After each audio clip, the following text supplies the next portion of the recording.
Civilians में आपका स्वागत है। आज हम लोग सेक्शन ई में चैप्टर 3 को शुरू करेंगे और चैप्टर 3 हम लोग का भारतीय प्रक्षेपास्त्र कार्यक्रम का रहने वाला है। चैप्टर का नाम है भारतीय प्रक्षेपास्त्र कार्यक्रम, लेकिन मुख्य रूप से हम लोग इस चैप्टर में उन्हीं सभी चीज़ों को पढ़ेंगे जो कि सिलेबस में मेंशन है। जैसे कि सिलेबस ये वाला है हम लोग का चैप्टर 3 का सुदूर संवेदन, और सुदूर संवेदन के बारे में हम लोग चैप्टर 2 में पढ़े हैं कि सुदूर संवेदन उपग्रह क्या होता है। तो यहाँ पे हम लोग को मुख्य रूप से सुदूर संवेदन के अनुप्रयोग के बारे में, एप्लीकेशन के बारे में पढ़ना है। तो भौगोलिक सूचना प्रणाली तथा मौसम पूर्वानुमान, आपदा चेतावनी, जल, मिट्टी और खनिज संसाधनों आदि के मानचित्रण में इसके अनुप्रयोग, यानी कि भौगोलिक सूचना प्रणाली हो गया यानी कि GIS, या फिर मौसम के पूर्वानुमान में, आपदा चेतावनी में, जल, मिट्टी या फिर खनिज संसाधन। तो इन सभी चीज़ों के मानचित्रीकरण में या फिर मानचित्रण में हम लोग किस प्रकार से सुदूर संवेदन का उपयोग करते हैं, उन सभी चीज़ों को हम लोग को यहाँ पे पढ़ना है। तो हम लोग का सिलेबस यही वाला है, सुदूर संवेदन का अनुप्रयोग पढ़ना है इन सभी क्षेत्रों में। तो हम लोग मुख्य रूप से इन्हीं चीज़ों को कवर करेंगे, और यहाँ पे हम लोग का प्रक्षेपास्त्र कार्यक्रम के बारे में पढ़ना नहीं है सिलेबस में, तो सिंपल सा इसको हम लोग नहीं करेंगे। तो सुदूर संवेदन यानी कि रिमोट सेंसिंग, जिसके बारे में पिछला क्लास में भी हम लोग पढ़े थे। तो सुदूर संवेदन मतलब क्या हो गया कि किसी भी वस्तु के सीधे संपर्क में आए बिना हम लोग उससे संबंधित आंकड़ों को कलेक्ट करेंगे, वही क्या कहलाता है, सुदूर संवेदन कहलाता है, यानी कि रिमोट सेंसिंग। तो सुदूर संवेदन का सामान्य अर्थ क्या हो गया, किसी वस्तु के सीधे संपर्क में आए बिना उसके बारे में आंकड़े संग्रह करना। लेकिन वर्तमान वैज्ञानिक परिप्रेक्ष्य में सुदूर संवेदन का तात्पर्य आकाश में स्थित किसी प्लेटफॉर्म, जैसे कि हवाई जहाज हो गया, उपग्रह हो गया या फिर गुब्बारे हो गया, से पृथ्वी के किसी भूभाग का चित्र लेना। यह एक ऐसी उन्नत विधा है जिसके माध्यम से ऊंचाई पर जाकर बिना किसी भौतिक संपर्क के पृथ्वी के धरातलीय रूपों और संसाधनों का अध्ययन वैज्ञानिक विधि से किया जाता है। यानी कि पृथ्वी में कहीं पर अगर बाढ़ आया है, कहीं पर अगर सूखा है, कहीं खनिज मिल रहा है, तो इन सभी चीज़ों को हम लोग उसके डायरेक्ट कनेक्शन में आए बिना ही हम लोग सुदूर संवेदन प्रणाली के माध्यम से उसके बारे में आवश्यक जानकारी उपलब्ध करा सकते हैं। तो यही है हम लोग का सुदूर संवेदन। अब हम लोग का पहला टॉपिक आता है यहाँ पे भौगोलिक सूचना प्रणाली। भौगोलिक सूचना प्रणाली में सुदूर संवेदन के मानचित्रीकरण, भौगोलिक सूचना प्रणाली में सुदूर संवेदन का किस प्रकार से हम लोग अनुप्रयोग कर सकते हैं, इसको हम लोग देखते हैं। तो भौगोलिक सूचना प्रणाली में सुदूर संवेदन के अनुप्रयोग। तो भौगोलिक सूचना प्रणाली यानी कि जियोग्राफिक इंफॉर्मेशन सिस्टम, इसको शॉर्ट में हम लोग GIS बोलते हैं। तो भौगोलिक सूचना प्रणाली में सुदूर संवेदन के अनुप्रयोग किस प्रकार से होता है। तो भौगोलिक सूचना प्रणाली यानी कि GIS, geographic information system, data एकत्र करने, प्रबंधित करने और उसका विश्लेषण करने के लिए एक ढांचा है। मतलब क्या हो गया कि GIS जो हो गया, भौगोलिक सूचना प्रणाली जो हो गया, वो डाटा को एकत्र करने, उस डाटा के संबंध में उसके दक्षतापूर्वक या फिर प्रभावपूर्ण तरीके से हम लोग उस डाटा का उपयोग करेंगे और फिर उसका विश्लेषण करने के लिए एक ढांचा प्रदान करता है। भूगोल के विज्ञान में निहित GIS कई प्रकार के डेटा को एकीकृत करता है। यह स्थानीय स्थान का विश्लेषण करता है और मानचित्रों और 3D दृश्यों का उपयोग करके सूचनाओं की परतों को विजुअलाइजेशन में व्यवस्थित करता है। यानी कि GIS जो है वो मुख्य रूप से डाटा को एकत्र करता है, उसको प्रबंधित करता है, यानी कि प्रभावपूर्ण तरीके से उसका उपयोग करता है, उसका विश्लेषण करता है। ये सभी कार्य मुख्य रूप से GIS के द्वारा किया जाता है। या फिर GIS क्या करता है, यानी कि भौगोलिक सूचना प्रणाली बहुत सारे डाटा को एकीकृत करने का कार्य करता है। किसी स्थान विशेष का विश्लेषण करता है, उसका मानचित्रीकरण करता है, उसका 3D इमेज भी देता है हम लोग को, और इन सभी चीज़ों का प्रयोग करके हम लोग उसको अच्छी तरीके से विजुअलाइज कर पाएंगे, यानी कि उसके प्रति हम लोग अपना मन में दृश्य बना पाएंगे या फिर मानसिक छवि विकसित कर सकते हैं, ताकि उसको अच्छे तरीके से हम लोग समझ पाएँ। GIS भौगोलिक सूचना प्रणाली का संक्षिप्त रूप है। यह कंप्यूटर सॉफ्टवेयर और सूचना का एक संग्रह है जिसका उपयोग भौगोलिक डाटा को देखने, विश्लेषण करने, प्रबंधित करने और प्रदर्शित करने के लिए किया जाता है। तो ये सभी मुख्य रूप से हम लोग GIS के बारे में बता दिए। अब देखते हैं कि GIS में सुदूर संवेदन का अनुप्रयोग किस प्रकार से किया जाता है। तो पृथ्वी पर मौजूद वस्तुओं और घटनाओं का मानचित्रण तैयार किया जाता है। यानी कि जो GIS हो गया, उसके माध्यम से पृथ्वी पर जो भी वस्तु है या फिर जो भी घटना हो रहा है, उन सभी का मानचित्र तैयार किया जाता है, ताकि हम लोग उसको सही से समझ पाएंगे। पृथ्वी पर मौजूद प्राकृतिक संसाधनों की सूची तैयार की जाती है। जो प्राकृतिक संसाधन है उसका भी लिस्ट रेडी किया जाता है GIS के माध्यम से। पृथ्वी पर मौजूद प्राकृतिक संसाधनों की निगरानी की जाती है। इसके अलावा आपदा प्रबंधन के लिए समयबद्ध सूचनाएं उपलब्ध कराई जाती है, यानी कि कोई भी अगर आपदा होता है तो उस आपदा से संबंधित जो भी सूचनाएं होती हैं उनके बारे में आंकड़े उपलब्ध कराए जाते हैं। भूमि उपयोग मानचित्र तैयार करना, या फिर जल निकासी पैटर्न की परतें तैयार की जाती है। भू रासायनिक मानचित्र तैयार किया जाता है। तो ये सभी मुख्य रूप से हम लोग सुदूर संवेदन के माध्यम से करते हैं, यानी कि भौगोलिक सूचना प्रणाली में ये सब हो गया हम लोग जो कि कार्य सुदूर संवेदन से करते हैं। सुदूर संवेदन तकनीक के जरिए किसी क्षेत्र की भौतिक विशेषताओं का पता लगाया जाता है और यह तकनीक दूरी से, यानी कि आमतौर पर उपग्रह या फिर विमान से परावर्तित और उत्सर्जित विकिरण को मापती है। मतलब कि सुदूर संवेदन जो हो गया वो बिना कोई भी भौतिक संपत्ति के टच में आए अपने पास से जो वो रेडिएशन देता है और उसके परावर्तन के परिणाम स्वरूप उससे संबंधित आंकड़ों को कलेक्ट करता है। तो यही हो गया हम लोग का भौगोलिक सूचना प्रणाली में सुदूर संवेदन का अनुप्रयोग। अब मौसम पूर्वानुमान में सुदूर संवेदन का अनुप्रयोग को देखते हैं। तो मौसम पूर्वानुमान में भविष्य में किसी दिए गए स्थान की वायुमंडलीय स्थितियों की भविष्यवाणी करने के लिए वैज्ञानिक सिद्धांतों और ज्ञान का अनुप्रयोग शामिल है। यह वायुमंडल की वर्तमान स्थिति जैसे आर्द्रता, हवा और तापमान के बारे में यथासंभव अधिक से अधिक डेटा एकत्र करके और भविष्य के लिए मौसम की स्थिति निर्धारित करने के लिए वायुमंडलीय स्थितियों की समझ को उपयोग करके बनाया जाता है। यानी कि जो सुदूर संवेदन है ये मुख्य रूप से मौसम का पूर्वानुमान करने के लिए, यानी कि पहले ही मौसम के बारे में जानकारी देने के लिए जो वैज्ञानिक सिद्धांत है या फिर जो ज्ञान है उनका प्रयोग किया जाता है सुदूर संवेदन में। यह क्या करता है कि वायुमंडल की जो वर्तमान स्थिति है कि वायुमंडल में कितनी आर्द्रता है या फिर हवाएं कितना तेज़ी से चल रहे हैं या फिर टेम्परेचर क्या है, तो इन सभी के बारे में अधिक से अधिक डाटाओं को एकत्र करके भविष्य के मौसम के लिए वो स्थिति निर्धारित करने का कार्य करता है, ताकि हम लोग जो मौसम संबंधी जानकारी होगा उसको काफ़ी अच्छे तरीके से समझ सकते हैं और उसका उपयोग कर सकते हैं। रिमोट सेंसिंग आमतौर पर विमान या उपग्रहों से दूर से वस्तुओं या क्षेत्रों के बारे में जानकारी एकत्र करने का एक वैज्ञानिक तरीका है। मौसम पूर्वानुमान में रिमोट सेंसिंग का अनुप्रयोग व्यापक है, जो मौसम विज्ञान और जल विज्ञान से लेकर कृषि और अन्य उपयोग तक है। मौसम पूर्वानुमान में रिमोट सेंसिंग को निम्नलिखित तरीकों से लागू किया जा सकता है, यानी कि मौसम पूर्वानुमान के अतिरिक्त भी जल विज्ञान हो गया या फिर कृषि हो गया, तो इन सभी क्षेत्र में भी हम लोग सुदूर संवेदन का उपयोग करते हैं। तो यहाँ पे मुख्य रूप से हम लोग मौसम पूर्वानुमान में सुदूर संवेदन के अनुप्रयोग को देखेंगे। तो बादलों, पहला पॉइंट हो गया बादलों से पृथ्वी की सतह पर परावर्तित होने वाले सूर्य के प्रकाश को रिकॉर्ड करना और उसकी व्याख्या करना। यहाँ पे मेनली क्या है कि बहुत सारी चीज़ों को यहाँ पे हम दे दिए हैं, बहुत सारा कंटेंट यहाँ पे दिया गया है जो कि काफ़ी ज़्यादा हो गया। तो सभी चीज़ को पढ़ेंगे हम लोग, जितना याद रहेगा याद करने की कोशिश करेंगे ताकि हम लोग एक क्वेश्चन को इजीली लिख सकते हैं अगर यहाँ से क्वेश्चन आता है तो पहला पॉइंट हो गया बादलों से पृथ्वी की सतह पर परावर्तित होने वाले सूर्य के प्रकाश को रिकॉर्ड करना और उसकी व्याख्या करना। यानी कि सुदूर संवेदन का मौसम पूर्वानुमान में सबसे पहला पॉइंट क्या हो गया कि बादल से जितने भी परावर्तित किरण होते हैं तो उन सभी परावर्तित किरणों को रिकॉर्ड करना और उसकी व्याख्या करने का कार्य मुख्य रूप से सुदूर संवेदन के द्वारा किया जाता है। तो सेंसर बादलों से लेकर घने बादलों और बर्फ़ तक की पूरी जानकारी ले जाते हैं, जिन्हें छवियों में चमकीले सफ़ेद रंग से दर्शाया जाता है।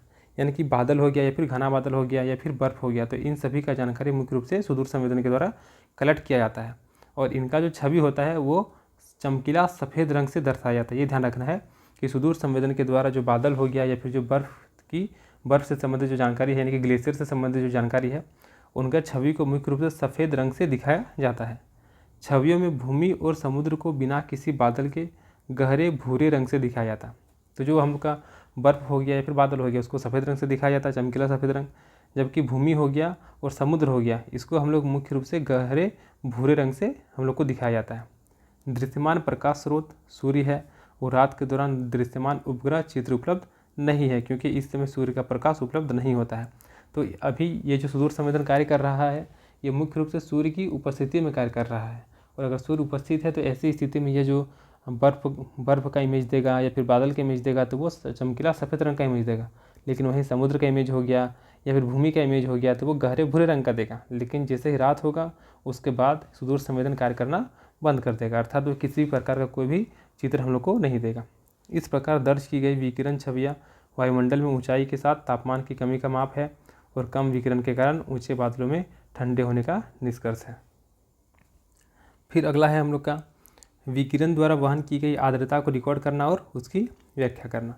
तो रिमोट सेंसर जो है वो वायुमंडल में जलवाष्प से निकलने वाले विकिरणों को रिकॉर्ड करते हैं। तो जो जलवाष्प है उससे भी बहुत सारे विकिरण निकलते हैं, तो जो रिमोट सेंसर है, सुदूर संवेदन है, उसके द्वारा मुख्य रूप से इन सभी विकिरणों को रिकॉर्ड किया जाता है। और ऐसा इसलिए क्योंकि निचले बादलों से निकलने वाले विकिरण उपग्रहों तक मुश्किल से पहुंचता है और रिमोट सेंसर पर प्राप्त विकिरण की तीव्रता आमतौर पर वायुमंडल में मौजूद जलवाष्प पर निर्भर करता है।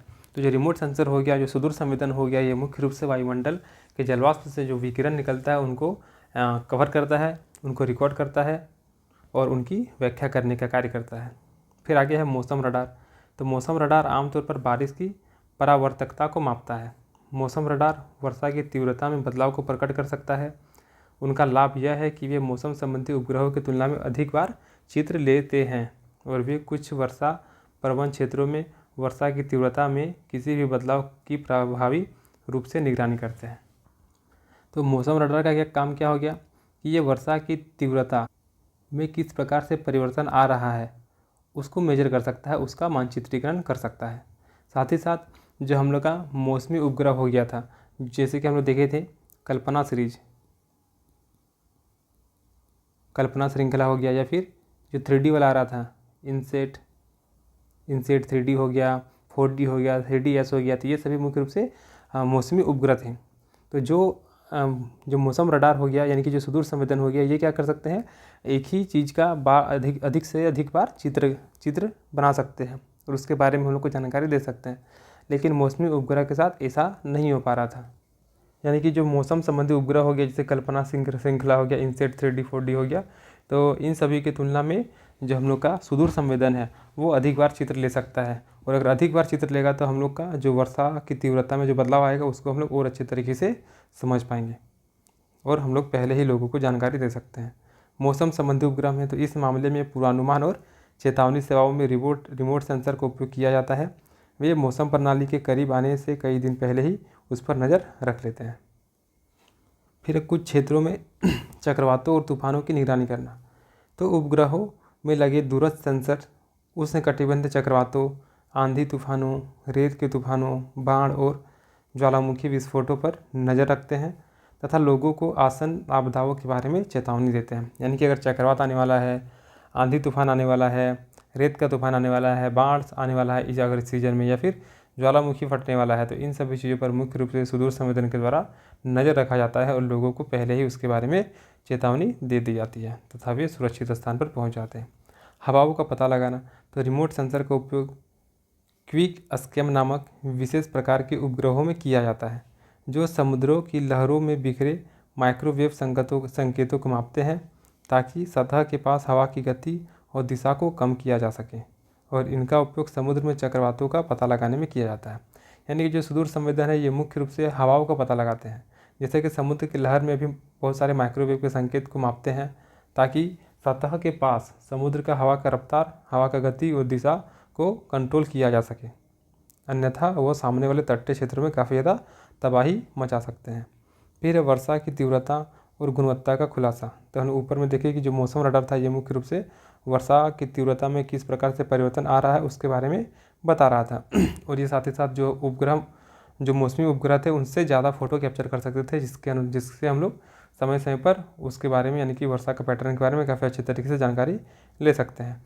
तो जो मौसम रडार हो गया, इसमें क्या होता है, रिमोट सेंसर अन्य उपग्रहों की तुलना में विशेष रूप से उच्च रेजोल्यूशन वाले होते हैं और इस प्रकार वे मौसम में होने वाले बदलावों के बारे में बहुत बारीक विवरण एकत्र करते हैं और बताते हैं, खासकर जब बारिश की बात आती है। तो यानी कि जो बाकी अन्य उपग्रह हो गए या फिर जो अन्य टेक्निक हो गया उनसे काफ़ी ज़्यादा हाई रेजोल्यूशन वाले सेंसर इनमें लगे होते हैं और जो कि मौसम का बहुत बारीकी से अध्ययन करते हैं। फिर पृथ्वी की सतह पर वस्तुओं का पता लगाना और उनका स्थान निर्धारित करना।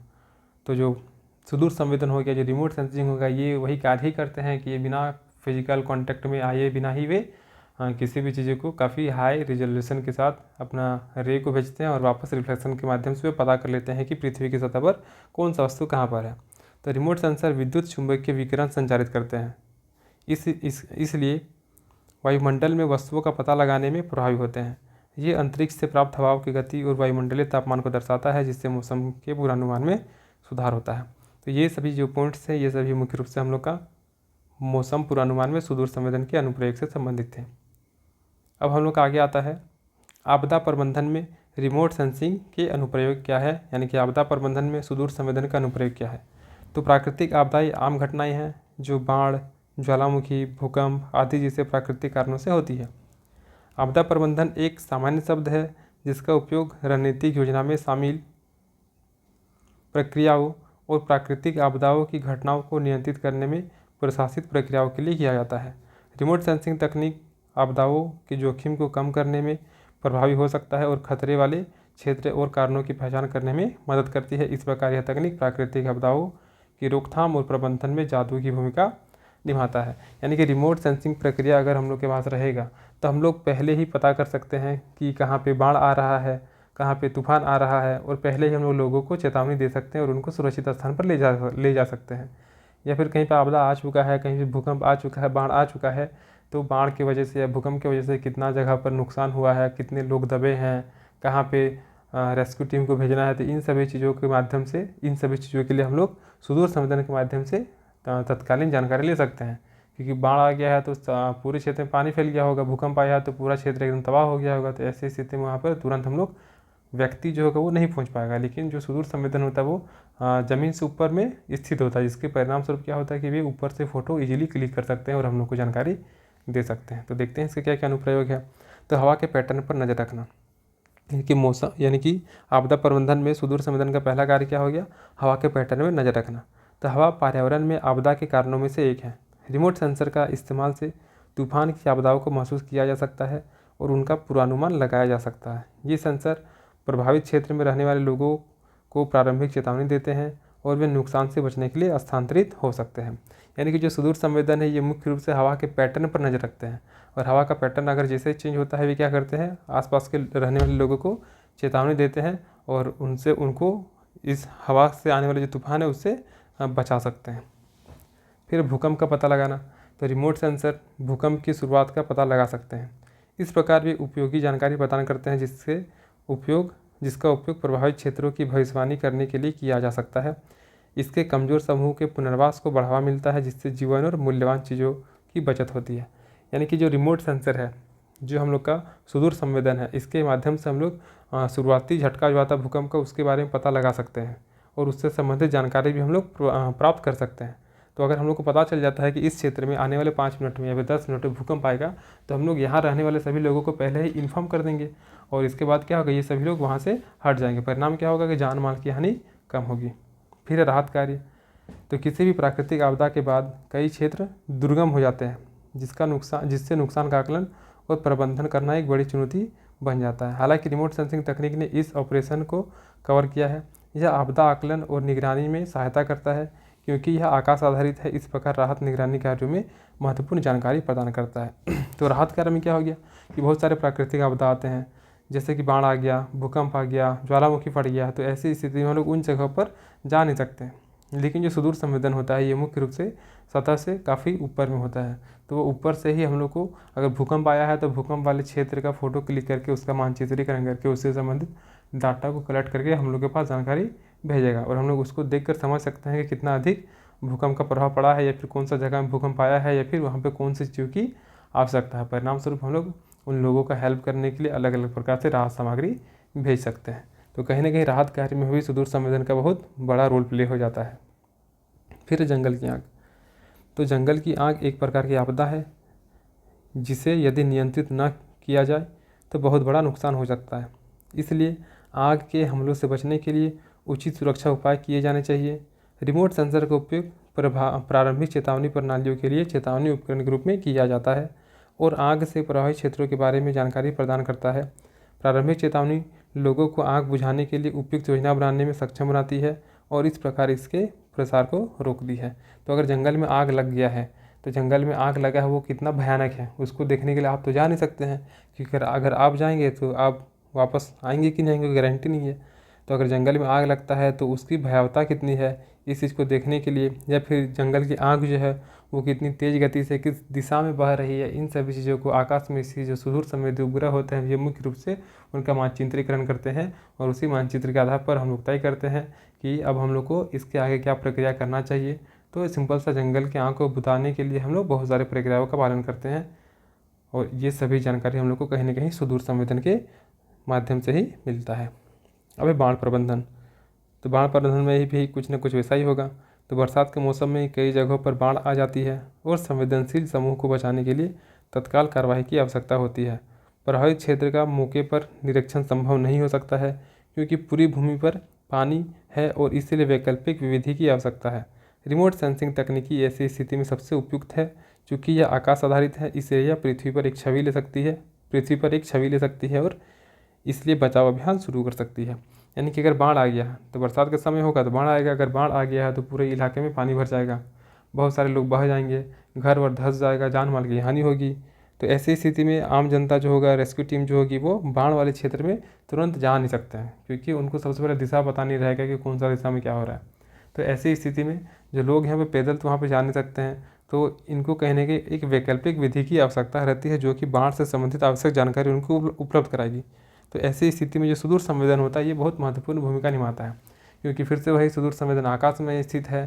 तो सुदूर संवेदन उपग्रह जो होंगे वे उस बाढ़ वाले इलाके का फ़ोटो कैप्चर करेंगे, उनका मानचित्रीकरण करेंगे, कहाँ पे कितना लोग प्रभावित हुए हैं, ये सभी स्पष्टली उसमें नज़र आएगा। तो उसी के माध्यम से हम लोग अगला कदम ले सकते हैं कि इन जगहों पर इतने सारे लोग फंसे हैं, पानी के प्रभाव यहाँ पे ज़्यादा है, यहाँ पे आवश्यक सामग्री की आवश्यकता है, तो उसी के आधार पर हम लोग चीज़ों को करना शुरू कर देंगे। तो बाढ़ प्रबंधन में भी सुदूर संवेदन एक महत्वपूर्ण भूमिका निभाता है।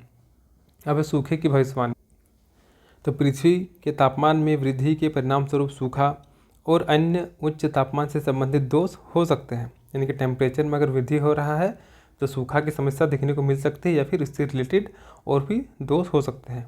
हालांकि तापमान वृद्धि की भविष्यवाणी करने के लिए सेंसर का उपयोग किया जा सकता है। चूँकि वे आकाश आधारित हैं इसलिए वे पृथ्वी की सतह से परावर्तित विकिरणों के तापमान को मापने में सक्षम है और प्राप्त जानकारी की तुलना पिछली जानकारी से की जा सकती है। तापमान में वृद्धि के मामले में कमज़ोर समूह को चेतावनी दी जाती है और तापमान वृद्धि को उलटने के लिए प्रासंगिक गतिविधियाँ की जाती है। यानी कि अगर टेम्परेचर में वृद्धि हो रही है तो इसका परिणाम क्या हो सकता है कि आने वाले टाइम पर हम लोग को सूखा देखने को मिल सकता है। तो इस सूखे को मेजर करने के लिए सुदूर संवेदन सबसे अच्छा उपाय हो जाता है क्योंकि जो सुदूर संवेदन है वह तापमान वृद्धि की भविष्यवाणी कर सकता है क्योंकि ये क्या होता है, आकाश आधारित होता है। इसलिए पृथ्वी की सतह से जो परावर्तित विकिरण आता है उसके टेम्परेचर को मापने में सुदूर संवेदन सक्षम होते हैं और पिछले टेम्परेचर का जो मेजरमेंट हुआ था उसके आधार पर भी डिसाइड करते हैं कि इस बार टेम्परेचर कितना हाई है, तथा इसी आंकड़े के आधार पर, इसी जानकारी के आधार पर टेम्परेचर जो वृद्धि हुआ है उसके आधार पर जो कमज़ोर समूह होगा उसको पहले ही चेतावनी दी जाएगी। और ये सुदूर संवेदन का ही परिणाम है कि हम लोग को पहले ही पता चल जाता है कि इस साल का गर्मी कितना रहने वाला है या इस साल मौसम किस प्रकार से रहने वाला है, इस साल कृषि में किस प्रकार से हम लोग का लाभ होगा या फिर कृषि का पैटर्न किस प्रकार से होगा। तो ये सब कहीं ना कहीं हम लोग को सुदूर संवेदन से ही पता चलता है। फिर जोखिम क्षेत्र की पहचान करना, तो सभी क्षेत्रों में प्राकृतिक दोष होने की संभावना नहीं होती है जबकि अन्य क्षेत्रों में प्राकृतिक आपदाएं अन्य क्षेत्रों की तुलना में अधिक बार होती है। यानी कि ऐसा नहीं कि सभी क्षेत्र में प्राकृतिक दोष होता ही होगा, लेकिन बहुत सारे ऐसे क्षेत्र हैं जहाँ पर प्राकृतिक आपदाएं बाकी जगहों की तुलना में काफ़ी ज़्यादा होती है। इसलिए प्राकृतिक आपदाओं के प्रति संवेदनशील क्षेत्रों की पहचान करने रिमोट सेंसिंग तकनीक का व्यापक रूप से उपयोग किया जाता है और यह आपदा की एक घटना और दूसरी घटना के बीच के अंतराल क्षेत्र को आमतौर पर प्रभावित करने वाली आपदा के प्रकार और संवेदनशील क्षेत्रों जैसी जानकारी प्रदान करता है। सेंसर द्वारा प्रदान की गई जानकारी बहुत महत्वपूर्ण होती है क्योंकि इसका उपयोग आपदा अवधि के दौरान लोगों को स्थानांतरित करने के लिए किया जाता है। यानी कि जो जोखिम क्षेत्र है उसका पहचान कर लेंगे तो क्या हो जाएगा कि हम लोग वहाँ से जो भी लोग हैं उन लोगों को वहाँ से हम लोग हटा सकते हैं तथा उनको राहत सामग्री उपलब्ध करवा सकते हैं। प्रभावित क्षेत्रों का पुनर्निर्माण, जो प्राकृतिक आपदाओं के दौरान या उसके बाद कई क्षेत्र प्रभावित होते हैं और उन्हें फिर से बनाने की आवश्यकता होती है। हालांकि इन क्षेत्रों का पता लगाने का एक बड़ी चुनौती हो सकती है क्योंकि केवल सीमित क्षेत्र को ही कवर किया जाता है, लेकिन रिमोट सेंसिंग तकनीक इस प्रक्रिया को आसान बनाने में मदद करती है क्योंकि यह एक ही समय में एक व्यापक क्षेत्र को कवर करने में सक्षम है। यानी कि अब मान लीजिए कि बाढ़ आया था, सूखा आया था, आग लगा था, भूकंप आया था, जो भी आया था उसकी वजह से जिस भी क्षेत्र में प्रभाव पड़ा है तो उन क्षेत्रों का पुनर्निर्माण करना पड़ेगा। तो ऐसी स्थिति में इन सभी क्षेत्रों का पता लगाना एक बहुत बड़ी चुनौती हो जाती है क्योंकि अगर बाढ़ आता तो बहुत बड़े क्षेत्र को वो कवर करता है, भूकंप आता तो वो भी बहुत बड़े क्षेत्र को कवर करता है। तो ऐसी स्थिति में उसके बारे में हम लोग को एग्जैक्ट जानकारी नहीं मिलता। परिणाम क्या होता है कि हम लोग पुनर्निर्माण करने में हम लोग को काफ़ी ज़्यादा समस्या का सामना करना पड़ता है। तो अगर हम लोग के पास एग्जैक्टली डाटा रहेगा कि इतने बड़े इलाके में बाढ़ आया है या इतने बड़े इलाके में तूफान आया है तो कहीं ना कहीं हम लोग उसके बेसिस पे हम लोग पुनर्निर्माण की सामग्रियों को एकत्रित करने शुरू कर देंगे। तो यहाँ पे फिर से सबसे बड़ा सहायक के रूप में भूमिका निभाने का काम कौन कर रहा है, तो सुदूर संवेदन उपग्रह ही कर रहे हैं। और इसके साथ ही हम लोग का यहाँ पे और भी बहुत सारा पॉइंट है, तो इन सभी पॉइंटों का आप लोग एक बार खुद से पढ़िएगा, आप लोग को समझ में आ जाएगा। तब हम लोग आगे देखते हैं मृदा मानचित्रीकरण में सुदूर संवेदन का अनुप्रयोग किस प्रकार से किया जाता है। तो अभी तक हम लोग का क्या क्या हो गया, अभी तक हम लोग का हो गया भौगोलिक सूचना प्रणाली में सुदूर संवेदन का अनुप्रयोग हो गया, मौसम पूर्वानुमान में सुदूर संवेदन का अनुप्रयोग हो गया, आपदा चेतावनी में सुदूर संवेदन का अनुप्रयोग हो गया। अब 3 चीज़ है, जल हो गया, मिट्टी हो गया और खनिज संसाधन। तो इन 3 चीज़ों में हम लोग देखते हैं कि किस प्रकार से सुदूर संवेदन का अनुप्रयोग किया जाता है। तो मृदा मानचित्रण में सुदूर संवेदन के अनुप्रयोग, तो मृदा सामग्री का मापन। मृदा में विविध तत्व और घटक होते हैं, इस घटक का विश्लेषण और अध्ययन करने के लिए शक्तिशाली तकनीक की आवश्यकता होती है। मिट्टी की सामग्री का पता लगाने के लिए स्थानिक डाटा का उपयोग किया जाता है। इसके अलावा मिट्टी की सामग्री का मानचित्रण और रिकॉर्डिंग करने में मल्टी स्पेक्ट्रल सैटेलाइट टूल का उपयोग किया जाता है। यानी कि जो मिट्टी होता है वो उसमें बहुत सारे तत्व होते हैं, बहुत सारे घटक होते हैं और इन सभी घटकों का विश्लेषण और अध्ययन किया जाता है। लेकिन इन सभी घटकों का अध्ययन करने के बहुत सारी नए नए तकनीकों की आवश्यकता होती है या फिर अलग अलग सैटेलाइट की आवश्यकता पड़ती है। तो ऐसी स्थिति में जो मिट्टी की सामग्री क्या क्या है, उसमें कौन से तत्व हैं, इन सभी चीज़ों को या फिर मिट्टी का बनावट किस प्रकार से है, इन सभी चीज़ों को सुदूर संवेदन उपग्रह के माध्यम से हम लोग पता कर सकते हैं। फिर है मिट्टी के नक्शे।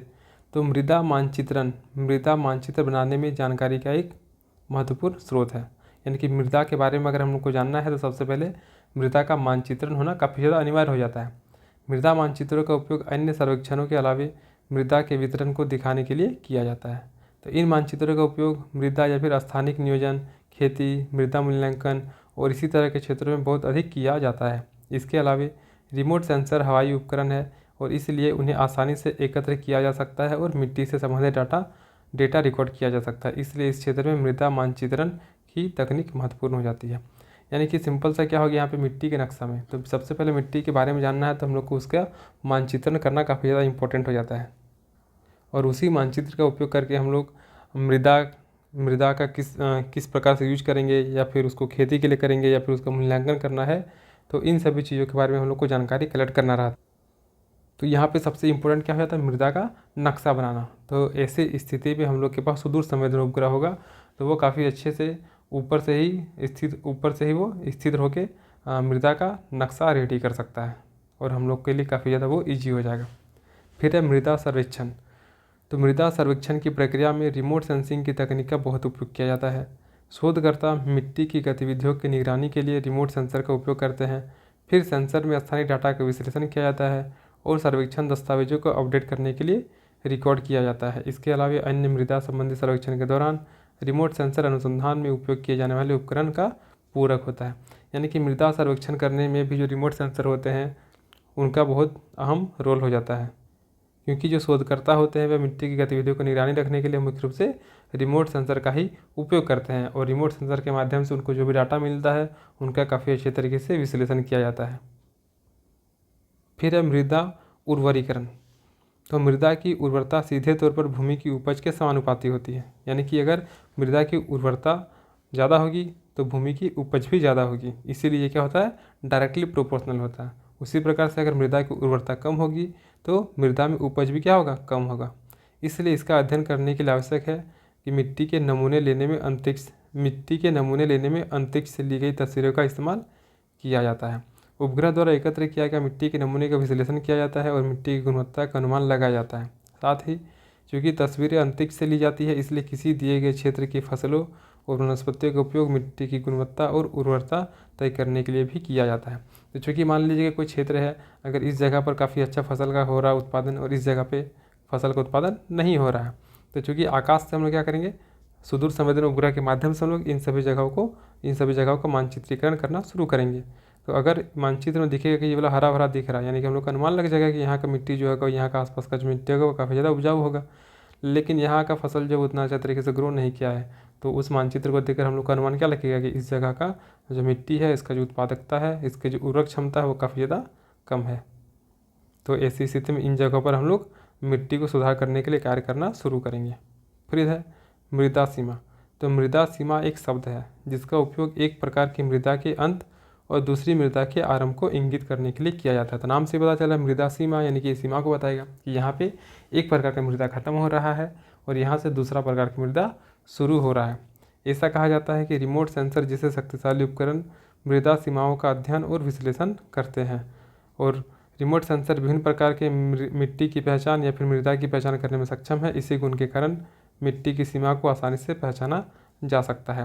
तो चूँकि जो रिमोट सेंसर होते हैं, जो सुदूर संवेदन होते हैं, ये कहीं ना कहीं आकाश से चीज़ों का मानचित्रीकरण करते हैं। तो ऐसी स्थिति में अगर मान लीजिए कि ये एक प्रकार का मृदा है और ये दूसरा प्रकार का मृदा है, तो ऊपर से मानचित्रीकरण हो रहा है तो सिंपल सा वहाँ पे मानचित्र में झलकेगा कि ये जो मिट्टी है ये अलग प्रकार की मिट्टी है और ये मिट्टी जो है वो अलग प्रकार की मिट्टी है। अन्यथा हम लोग को पूरा यहाँ से चल के जाना होगा, इस मिट्टी को ख़त्म करना होगा, फिर इस बॉर्डर में आएंगे तो पता चलेगा हम लोग को कि यहाँ की मिट्टी और यहाँ की मिट्टी अलग है। तो सुदूर संवेदन के माध्यम से ये चीज़ भी काफ़ी ज़्यादा ईजी हो जाता है। फिर है मिट्टी के गुण। तो मिट्टी क्या है? एक प्राकृतिक घटक है जो कई अन्य गुणों और घटकों से मिलकर बनी है। रिमोट सेंसर ने मिट्टी में पाए जाने वाले गुणों का अध्ययन करने की प्रक्रिया को आसान बना दिया है। तो मिट्टी में बहुत सारी चीज़ पाए जाते हैं, बहुत सारे गुण होते हैं, बहुत सारे घटक होते हैं, बहुत सारे जैविक पदार्थ होते हैं। तो जो रिमोट सेंसर हो गया उसकी वजह से मिट्टी की गुणवत्ता को पहचान करने के लिए या फिर मिट्टी का गुणों का अध्ययन करने के लिए काफ़ी सहूलियत बना दिया है। रिमोट सेंसर किसी भी मिट्टी में पाए जाने वाले रासायनिक घटक को जैसे कि नाइट्रोजन हो गया, कार्बन हो गया या फिर अन्य प्रकार के जो जैविक तत्व होते हैं उनको रिकॉर्ड और उनका पता लगा सकते हैं। रिमोट सेंसर स्पेक्ट्रल रिफ्लेक्शन का विश्लेषण करते हैं और एकत्रित डाटा का उपयोग मिट्टी के गुणों का निर्धारित करने के लिए किया जाता है। यानी कि रिमोट सेंसर के माध्यम से बहुत सारे रिफ्लेक्शन आते हैं, बहुत सारे विकिरण आते हैं, फिर वो विकिरण रिफ्लेक्ट होकर उनके पास जाते हैं और वे उन रिफ्लेक्शन उनके पास जो आता है उनका अध्ययन करके वे बताते हैं कि यहाँ पे मिट्टी की गुणवत्ता किस प्रकार है। मृदा विज्ञान। तो मृदा विज्ञान में मृदा अध्ययन में मृदा का मानचित्रण और सर्वेक्षण करने के लिए रिमोट सेंसर का व्यापक उपयोग किया जाता है। तो यही सारा पॉइंट है जो कि हम लोग मृदा के मानचित्रण में सुदूर संवेदन के अनुप्रयोग के रूप में लिख सकते हैं। अब आगे आता है जल संसाधन के प्रबंधन में सुदूर संवेदन का उपयोग किस प्रकार से किया जाता है। तो पहला पॉइंट है जल उपलब्धता का मूल्यांकन। तो जल उपलब्धता का आकलन सुदूर संवेदन द्वारा काफ़ी हद तक सुगम बनाया गया है, जो साधारणीय जल संसाधन प्रबंधन के एक प्रमुख तत्व हैं। उपग्रह आधारित सेंसर का उपयोग करके झीलों, नदियों और जलाशयों जैसे विविध जल निकायों पर व्यापक डेटा प्राप्त किया जाता है। ये सेंसर सतह क्षेत्र, आयतन और जल स्तर जैसे मापदंडों का मापते हैं, जिससे समय के साथ परिवर्तनों की निगरानी करना आसान हो जाता है। यह बहुमूल्य जानकारी जल उपलब्धता के रुझानों को समझने, जल संकट वाले क्षेत्रों को चिन्हित करने और जल आवंटन और वितरण के बारे में सोचना, निर्णय लेने में योगदान देती है। यानी कि कोई भी झील है, कोई नदी है, तालाब है, कुआं है या फिर इन सभी जगहों पर जहाँ पर जल के स्रोत उपलब्ध हैं, तो वहाँ पर कितनी मात्रा में जल है, इन सभी चीज़ों के बारे में जानकारी अगर हम लोग कलेक्ट करना है तो सुदूर संवेदन के माध्यम से हम लोग कलेक्ट करेंगे। क्योंकि सुदूर संवेदन जो वो मुख्य रूप से आकाश से ही फोटो को कैप्चर करेंगे और उससे पता चलेगा कि ये जो झील था, इस झील में गर्मी आने से पहले इतना पानी था और गर्मी आने के बाद इतना पानी है। यानी कि पानी की मात्रा में कमी हुई है या फिर बढ़ोतरी हुई है। कहीं ना कहीं सुदूर संवेदन के द्वारा जो मानचित्रीकरण किया जाएगा उसके माध्यम से हम लोग पता लगा सकते हैं। या फिर अगर जल स्रोत में अगर वृद्धि हो रहा है तो हम लोग उससे भी पता लगा सकते हैं कि आने वाले टाइम पे इन क्षेत्रों में अत्यधिक पानी की वजह से बाढ़ या फिर अन्य समस्याएं देखने को मिल सकती हैं। फिर जल गुणवत्ता निगरानी। तो जल संसाधनों की गुणवत्ता को बनाए रखना मानव स्वास्थ्य और पर्यावरण दोनों के लिए महत्वपूर्ण है। रिमोट सेंसिंग तकनीकें मेलापन, क्लोरोफिल सांद्रता और तापमान जैसे मापदंडों की पहचान करके जल गुणवत्ता की निगरानी में महत्वपूर्ण भूमिका निभाते हैं। ये सेंसर जल निकायों में प्रदूषकों और हानिकारक शैवाल खिलने का पता लगाने में माहिर है, जिससे अधिकारियों को जल गुणवत्ता और सार्वजनिक स्वास्थ्य दोनों की सुरक्षा के लिए तुरंत कार्रवाई करने में मदद मिलती है। यानी कि जितने जो सुदूर संवेदन होते हैं इनमें विशेष प्रकार के तकनीक भी लगाए जाते हैं जो कि जल में खिलने वाले हानिकारक शैवाल हो गया या फिर प्रदूषक हो गया, इनका अच्छी तरीके से पहचान कर सकते हैं।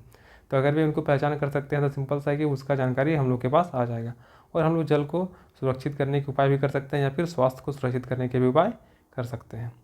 जल प्रदूषण की पहचान तो वही वाला हो गया फिर से कि जो सुदूर संवेदन होते हैं इनके पास अलग अलग प्रकार के टेक्निक होते हैं जिसकी वजह से ये जो प्रदूषक हो जाएंगे या फिर जो हानिकारक शैवाल होंगे उनका पता लगा सकते हैं। परिणाम क्या हो जाएगा कि जल को प्रदूषण होने से हम लोग बचा सकते हैं। तो रिमोट सेंसिंग जल प्रदूषण के स्रोतों का पता लगाने और उसके फैलाव की निगरानी करने के लिए एक कुशल तरीका प्रदान करता है। विशेष सेंसर का उपयोग करके तेल रिसाव, रासायनिक निर्वहन और तलछट अफवाह जैसे प्रदूषकों को ठीक से पहचानना और उनका पता लगाना संभव हो जाता है।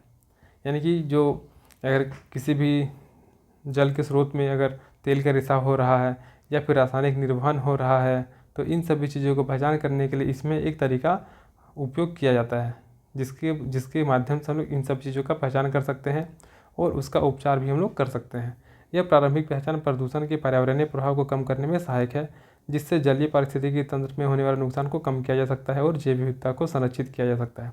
तो अगर हम लोग का मानचित्रीकरण हो रहा है, ऊपर से कैप्चर हो रहा है और देखा जा रहा है कि ये जो झील है, इस झील का जो कहीं साइड वाला या बीच वाला भाग में तेल का रिसाव हो रहा है, तो सिंपल सा क्या है कि हम लोग उस तेल के रिसाव को कंट्रोल करने का कोशिश करेंगे। परिणाम क्या होगा कि उस झील में जैव विविधता का क्षेत्र भी बढ़ेगा, या फिर उस तेल रिसाव होने की वजह से वहाँ का जो पानी जो प्रदूषित होगा या फिर जल में रहने वाले जलीय जीवों को जो नुकसान होगा उसको भी हम लोग बचा सकते हैं। सतही जल प्रवाह को मापना या फिर रिमोट सेंसिंग तकनीक नदियों और झरनों में सतही जल प्रवाह को मापने में मदद करती है। रडार और ऑप्टिकल सेंसर के इस्तेमाल से वैज्ञानिक जल निकायों के प्रवाह, वेग और आयतन दोनों की निगरानी कर सकते हैं। यह डेटा बाढ़ की भविष्यवाणी, जल विद्युत उत्पादन और जल संसाधन के प्रभावी प्रबंधन जैसे गतिविधियों के लिए महत्वपूर्ण और खासकर तीव्र वर्षा की अवधि के दौरान अपनाया जाता है। फिर बर्फ़ और ग्लेशियर की विशेषताओं का आकलन। तो ठंड क्षेत्रों में बर्फ़ के आवरण और ग्लेशियर मापदंडों की निगरानी में रिमोट सेंसिंग एक महत्वपूर्ण भूमिका निभाता है। उपग्रह आधारित सेंसर का उपयोग करके बर्फ़ की गहराई हम लोग माप सकते हैं, वहाँ वो कहाँ कितना तक फैला है वो माप सकते हैं। पिघलने का पैटर्न का माप पता लगा सकता है, क्योंकि इसके पहले भी हम लोग के पास कोई मानचित्र होगा और वर्तमान में कोई मानचित्र प्राप्त करेंगे तो दोनों को कंपेयर करके देखेंगे तो पता चलेगा कि यहाँ पे जो बर्फ़ है वो काफ़ी अधिक मात्रा में पिघला है, जो कि पहले पिघला हुआ नहीं था। यानी कि हम लोग को एक पैटर्न पता चल जाएगा, जिससे कि पानी की आपूर्ति के लिए बर्फ़ पिघलने पर निर्भर क्षेत्रों को पानी की उपलब्धता का आकलन करना आसान हो जाता है। इसके अलावा ग्लेशियरों की निगरानी पहाड़ी क्षेत्रों में जल संसाधनों पर जलवायु परिवर्तन के प्रभाव को समझने में सहायता करती है। फिर आगे हम लोग का बाढ़ निगरानी और पूर्वानुमान। तो बाढ़ से जीवन, संपत्ति और पारिस्थितिकी तंत्र को गंभीर खतरा होता है। रिमोट सेंसिंग तकनीक बारिश के दौरान जल स्तर और जल प्लावन की सीमा का आकलन करके वास्तविक समय में बाढ़ की निगरानी करने की अनुमति देती है। यह डेटा आपातकालीन प्रतिक्रियाकर्ताओं और अधिकारियों को बाढ़ की तैयारी करने, जोखिम में पड़ी आबादी को निकालने और बाढ़ नियंत्रण उपाय को लागू करने में सहायता करता है। यानी कि अगर बहुत ज़्यादा पानी गिर रहा है तो सिंपल सा चांस बनता है क्या कि बाढ़ आ सकता है। तो ऐसी स्थिति में सुदूर संवेदन उपग्रह का प्रयोग करके हम लोग जो बाढ़ वाला क्षेत्र होगा, जहाँ पे हम लोग को ऐसा लग रहा है कि बाढ़ आएगा, तो उसका हम लोग मानचित्रीकरण करना पहले ही शुरू कर देते हैं। वहाँ से संबंधित सारे डाटा को कलेक्ट करना शुरू कर देते हैं कि पानी का स्तर कितना बढ़ रहा है, या फिर जो वर्षा का पैटर्न है उसमें बढ़ोतरी हो रही है या फिर कमी हो रही है। उसी के आधार पर हम लोग डाटा कलेक्ट करेंगे और उन्हीं डाटाओं के आधार पर हम लोग विश्लेषण करने के आधार पर हम लोग चीज़ों को बताएंगे कि इन सभी क्षेत्रों में बाढ़ आने वाला है। तो बाढ़ आने से पहले हम लोग लोगों को वहाँ से विस्थापित कर सकते हैं, उन्हें हटा सकते हैं। या फिर अगर बाढ़ आ चुका है तो फिर ऐसी स्थिति में हम लोग वहाँ राहत सामग्री भेजना है तो कहाँ पे भेजना है, कौन सा क्षेत्र बाढ़ से ज़्यादा प्रभावित हुआ है, कहाँ पे हम लोग को पहले राहत सामग्री भेजना है। तो इन सभी चीज़ों के बारे में हम लोग सुदूर संवेदन के माध्यम से जानकारी प्राप्त कर सकते हैं। सूखे का आकलन और पूर्वानुमान लगाना। तो सूखे के कारण कृषि, जल आपूर्ति और पर्यावरण पर विनाशकारी परिणाम हो सकते हैं। रिमोट सेंसिंग मिट्टी की नमी, वनस्पतिक स्वास्थ्य और जलाशयों के जल स्तर की निगरानी करके सूखे के आकलन में सहायता करती है। यानी कि रिमोट सेंसिंग में ऐसे उपकरण है जो कि मिट्टी की नमी को पता करके बता सकते हैं कि पिछले वर्ष की तुलना में या फिर पिछले महीने की तुलना में अभी की मिट्टी में नमी में कमी हुई है या फिर बढ़ोतरी हुई है, या फिर वनस्पति का स्वास्थ्य और फिर जलाशयों का जल स्तर का भी निगरानी करके सूखे का आकलन कर सकती है। यह जानकारी नीति निर्माताओं को सूखे की घटनाओं की भविष्यवाणी करने और उनके प्रभाव को कम करने के लिए जल संरक्षण नीतियों को लागू करने में सहायता करती है। तो इन्हीं सभी डाटाओं को देखकर हम लोग भविष्यवाणी कर देते हैं कि आने वाले टाइम पे इस जगह पर सूखा पड़ने वाला है और उससे संबंधित रणनीति बनाना हम लोग शुरू कर देते हैं। फिर आगे है भूजल अन्वेषण। तो भूजल आपूर्ति एक महत्वपूर्ण स्रोत है, खासकर शुष्क क्षेत्रों में। तो रिमोट सेंसिंग भूमिगत भूगर्भीय संरचनाओं का मानचित्रण करके और उच्च भूजल क्षमता वाले क्षेत्रों की पहचान करके संभावित भूजल भंडारों का पता लगाने में मदद करता है। यह बहुमूल्य जानकारी अस्थायी भूजल प्रबंधन का समर्थन करती है और इस महत्वपूर्ण संसाधन में अत्यधिक दोहन को रोकती है। यानी कि जल जो है वो सबसे ज़्यादा इंपॉर्टेंट होता है, क्योंकि जल का कमी होगा तो समस्या बहुत ज़्यादा होने लगेगा। तो ऐसी स्थिति में ज़मीन के अंदर कहाँ पर जल के स्रोत है, इन सभी चीज़ों को पता लगाने के लिए हम लोग कहीं ना कहीं सुदूर संवेदन का उपयोग करते हैं। सिंचाई प्रबंधन, तो टिकाऊ कृषि और जल संरक्षण के लिए कुशल सिंचाई पद्धतियाँ आवश्यक हैं। रिमोट सेंसिंग फसल स्वास्थ्य, मिट्टी की नमी और वाष्पोत्सर्जन दरों पर डेटा प्रदान करती है, जिससे किसान अपने सिंचाई कार्यक्रम को अनुकूलित कर सकते हैं। यह तकनीक जल उपयोग दक्षता को बढ़ाती है, पानी की बर्बादी को कम करती है और फसल उत्पादकता में सुधार करती है। फिर हो गया आर्द्र भूमि मानचित्रीकरण की निगरानी करना। तो ये सभी पॉइंट्स जो है ये हम लोग का मुख्य रूप से जल संसाधन प्रबंधन के लिए सुदूर संवेदन का उपयोग हम लोग किस प्रकार से करते हैं वो हो गया। अब हम लोग का एक टॉपिक और है, और यह है खनिज संसाधन में सुदूर संवेदन का अनुप्रयोग किस प्रकार से किया जाता है। तो पहला पॉइंट है सतही भूविज्ञान का मानचित्रण। तो खनिज अन्वेषण में रिमोट सेंसिंग का एक प्रमुख अनुप्रयोग सतह भूविज्ञान का मानचित्रण करना है। उपग्रह इमेजरी हमें विशाल क्षेत्रों में भूवैज्ञानिक संरचनाओं, चट्टानों के प्रकार, संरचनात्मक विशेषताओं की पहचान की अनुमति देती है। इन छवियों का विश्लेषण करके भूवैज्ञानिक संभावित खनिज जमा को इंगित कर सकते हैं और समग्र भूवैज्ञानिक संदर्भ का आकलन कर सकते हैं, जिससे अन्वेषण प्रक्रिया को सुव्यवस्थित किया जा सकता है। यानी कि कोई भी सतह का मानचित्रीकरण किया जाता है, वहाँ पर चट्टान का प्रकार किस प्रकार से है, उन चट्टानों का संरचना किस प्रकार से है, तो इन सभी चीज़ों के आधार पर उनकी पहचान की जाती है तथा उनकी जो छवि प्राप्त होती है, उन छवि के आधार पर जो भूवैज्ञानिक होते हैं वे सभी वहाँ पर अगर खनिज है तो इनके बारे में पता करते हैं। फिर है वनस्पति तनाव विश्लेषण। तो वनस्पति तनाव विश्लेषण एक और अनुप्रयोग है जो खनिज अन्वेषण में सहायता करता है। क्या होता है इसमें, तो सतह के नीचे खनिज आसपास की वनस्पति के स्वास्थ्य को प्रभावित करते हैं। जैसे कि अगर कोई सतह है उसके नीचे अगर यूरेनियम है तो वो आने वाले अब आसपास के सभी पेड़ पौधे या फिर जो जीव जंतु उसको प्रभावित करेंगे। तो कहीं ना कहीं जो रिमोट सेंसिंग होगा, जो हम लोग का सुदूर संवेदन होगा, वो उसका फोटो को कैप्चर करेगा और एक अनुमान लगेगा कि इस क्षेत्र में पेड़ पौधों पर इस प्रकार का रेडिएशन देखने को मिल रहा है या फिर यहाँ के पेड़ पौधे अच्छे तरीके से डेवलप नहीं हो रहे हैं, तो कहीं ना कहीं उसके अंदर बहुत सारे खनिज हो सकते हैं। तो इस सभी चीज़ों से मानचित्रीकरण करके कहीं ना कहीं वो हम लोग को खनिज के बारे में भी जानकारी प्रदान करते हैं।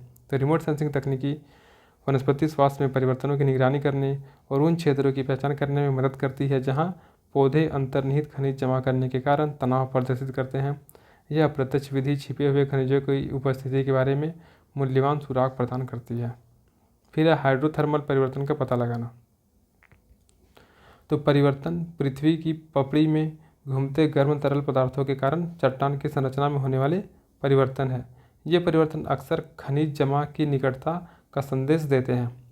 रिमोट सेंसिंग तकनीक हमें चट्टान की संरचना में सूक्ष्म परिवर्तनों का पता लगाने की अनुमति देता है, जिससे हाइड्रोथर्मल रूप में परिवर्तित क्षेत्रों और संभावित खनिज भंडारों की पहचान करना आसान हो जाता है। फिर है स्थलाकृति और आकृति विज्ञान संबंधी अध्ययन।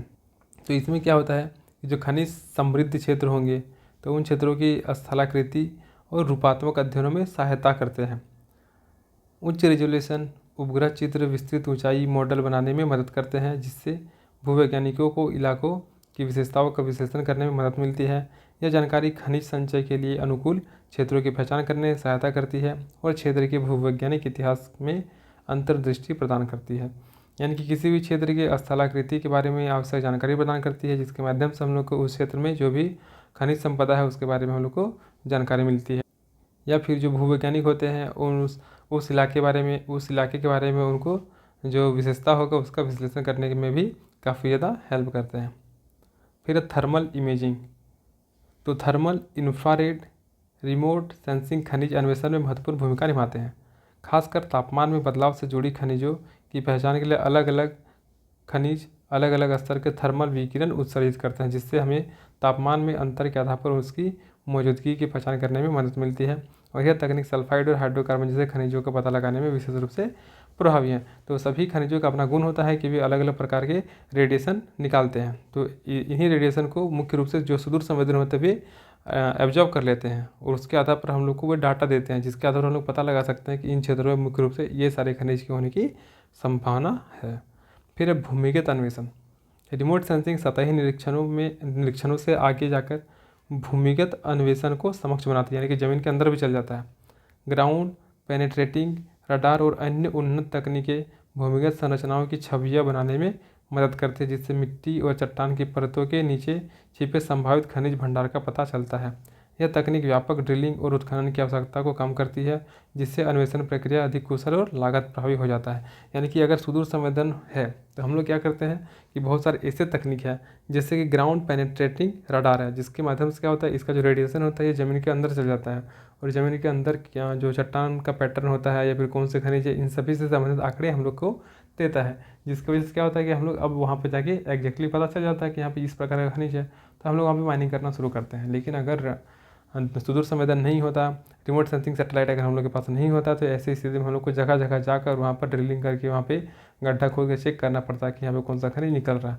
तो हो सकता है कि इसमें बहुत ज़्यादा बजट भी आएगा, फिर हम लोग काम करने के बाद हो सकता है वहाँ पे खनिज नहीं मिला। लेकिन रिमोट सेंसिंग सैटेलाइट के माध्यम से हम लोग एग्जैक्टली बता कर सकते हैं कि इन क्षेत्रों में इस प्रकार का खनिज पाया जाता है, जिसकी वजह से लागत में भी कमी आएगी। फिर है पर्यावरणीय प्रभाव का आकलन।